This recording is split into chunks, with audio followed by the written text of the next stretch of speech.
So what happens if you're in a terms deal and something goes sideways? Anything, the house, the tenant buyer, something happens. Hey guys, welcome to another Deal Structure Sunday. It's Prefontaine with Smart Real Estate Coach.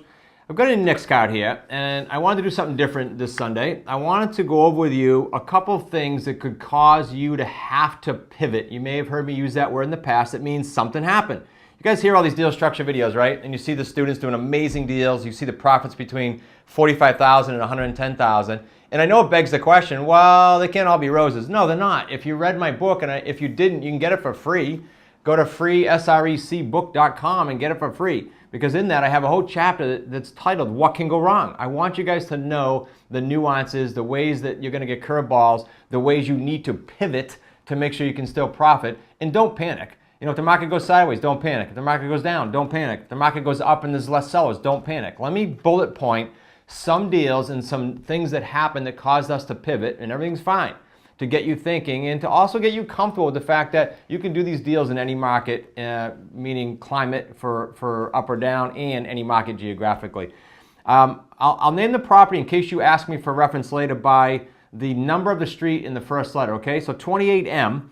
We had actually a veteran in the home who we trusted just from his background, and he ended up having some medical problems and had to leave. That's called a life event. This is going to happen to you. I don't care how many deals you do, it'll happen at least once a year.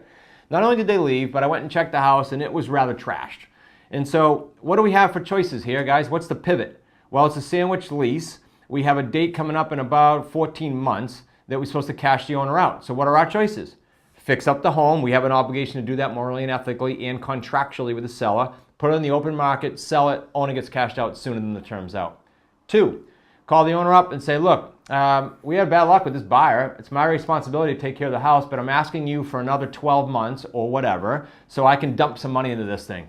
And if they say no, and my message to this particular gentleman was, if you don't, I understand it, but I'm considering giving you the house back if you don't. Now, let me tell you, the sellers don't want these houses back in 9.9 times out of 10, let alone if I told them that the place just got beat up. They don't want it back. In your contract, in clause 5 and 9, it gives you the right to give it back, okay? So what do you think the seller did? He signed an extension for us. We're putting money into the property. We're going to either re-rent or rent to own, okay? No big deal.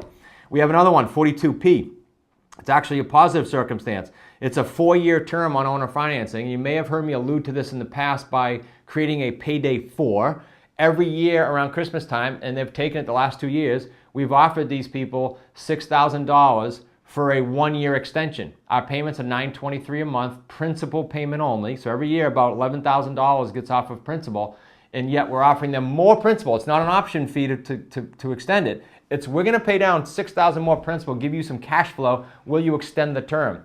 Both times they said yes. We've already pushed this thing out to a 6-year term. That drives the profit on that from about $133,000 up to, add 22 or 25 grand to that. Now, why is that important for you to know? We did it for 2 reasons. 1, it's profitable. It's creating a payday 4. 2, we actually have a tenant buyer in that home that we know is not in a hurry to get financing. And we know without our pushing and accountability, they're probably just going to keep renting until the very nth hour. We say, hey, you got to get this done in the next 6 months. Profitable for us, happy time for them. I called them and said, no stress. And they said, fantastic, we'll tell the family. Okay? Next deal, 564E. It's actually a 2-unit building. We had someone in there. They made the lovely decision to illegally create a marijuana growing facility in the garage. Needless to say, cops didn't like that, and out they went. And so we had a choice. Again, this was a sandwich lease. Do we just the same options as the first deal? Sell it off, call the owner, extend it, etc. Well, we did something different here. We created a subject to deal out of a sandwich. We owed this gentleman, the seller, about, I think it was $10,000 on the end of the term, which was coming up in a year or 2. I called him up and said, he's out of state now, he's a teacher, and I said, look, instead of 10 grand in a year or 2, how about if I give you, I think the number was 5 or 6 grand now, you transfer the title to us, the mortgage stays in your name, we'll pay the mortgage, we'll pay the transfer fees, we'll pay everything, and we'll send you a check. Guess what he said? Yes, we now own the home.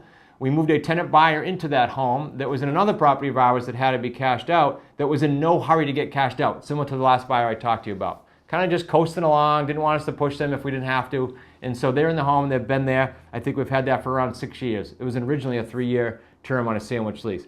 I think you see where this is going. I could go on and on. I've got 2 more here, but I tell you what, I'm going to let you ask, based on that video, what other nuances, what other pivots, what other curveballs you might think of, go ahead and put it right here in the Q&A on the comment section on YouTube. And please make sure you're subscribing, because as these come up, you're going to be able to see the answers. And as we create more of these deals, you're going to be able to see it. I wanted to throw a curveball at you so you knew that curveballs were okay. Look forward to seeing you next week.